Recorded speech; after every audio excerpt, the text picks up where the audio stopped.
आप सभी को नमस्कार। मैं आचार्य किशन महेश्वरी आज आप सभी को विदेश में जाकर के धन कमाने का योग बताता हूँ। क्या सभी लोग विदेश जाकर के लाभ पाते हैं? ऐसा नहीं।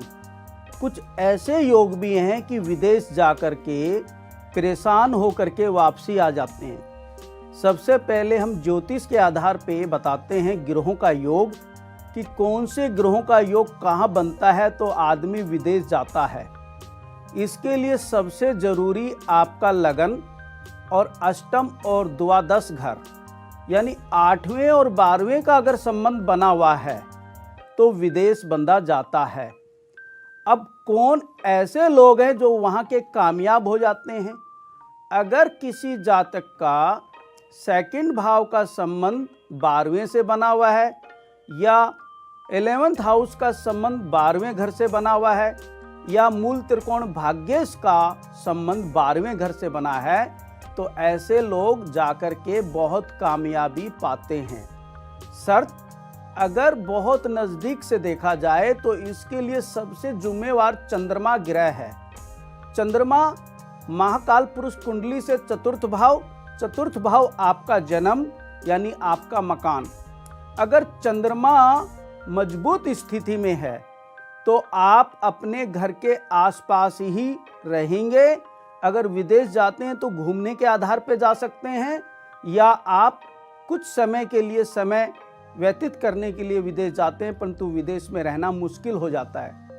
अब अगर चंद्रमा पर राहु की या केतु की या शनि की या एक से ज़्यादा 2 ग्रहों की दृष्टि हो जाए तो ऐसे लोग विदेश में जाकर के बर्बाद हो जाते हैं, अपना धन का नुकसान करके वापसी अपने वतन आ जाते हैं।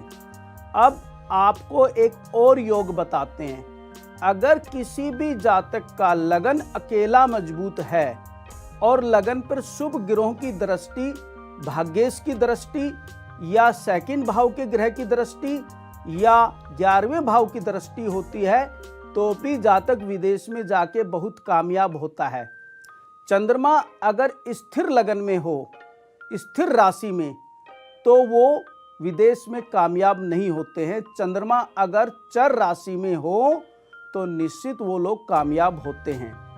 अब आपको बताते हैं एक और योग। अगर किसी भी जातक का पंचमेश पे अगर किसी 12वें घर की दृष्टि आ जाए या पंचमेश में बैठे ग्रह अगर 12वें घर को देखता है किसी भी दृष्टि से तो भी विदेश जाने का बहुत मजबूत योग बनता है।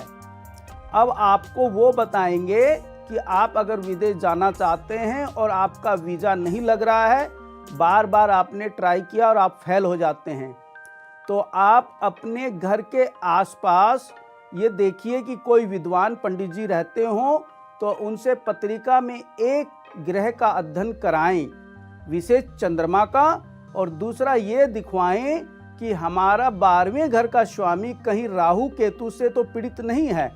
अगर ऐसा है तो उनसे उस ग्रह के माध्यम से अनाज पूछिए। मान लीजिए किसी का देवगुरु बृहस्पति ही आता है तो आप उनकी बनती है चना दाल, और अगर किसी का बुध आता है तो उनका बनता हरा मूंग, और अगर किसी का सूर्य आता है तो उनका बनता गेहूं।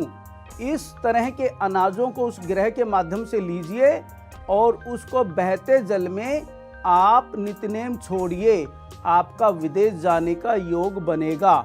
नंबर 2, आप देखिए कोई शिव परिवार में कार्तिक के भगवान को अगर आप एक मोर गिफ्ट करते हैं, अब ये मेटल का ही मिलेगा, मेटल का कोई भी मोर ले लीजिए, पीतल में, तांबे में, चांदी में, अपनी सामर्थ्य के अनुसार, और बड़ी श्रद्धा भाव से आप उनको एक मोर गिफ्ट कीजिए तो भी आपको विदेश जाने का योग बनेगा।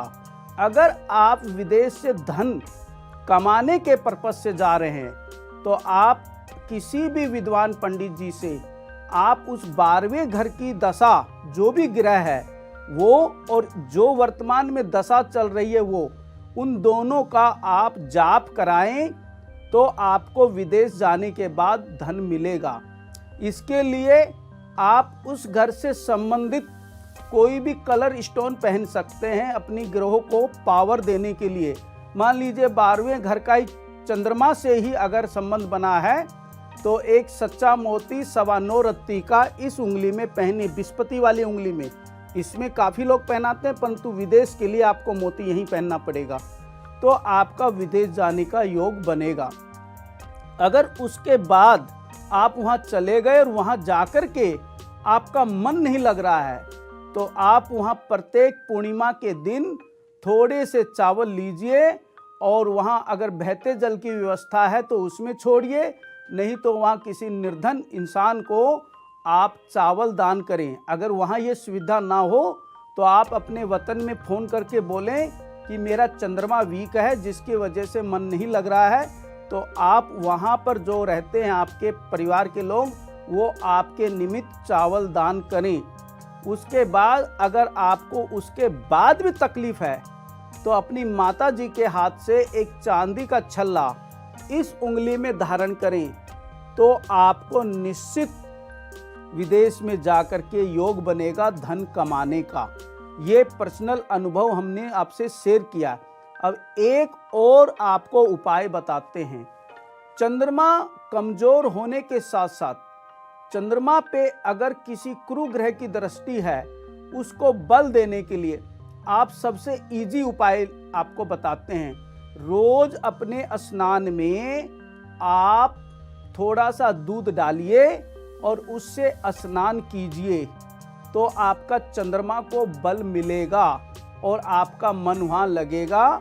जिस पर्पस से आप गए हैं उसमें आपको कामयाबी मिलेगी। आशा है आप सबको विषय समझ में आया होगा।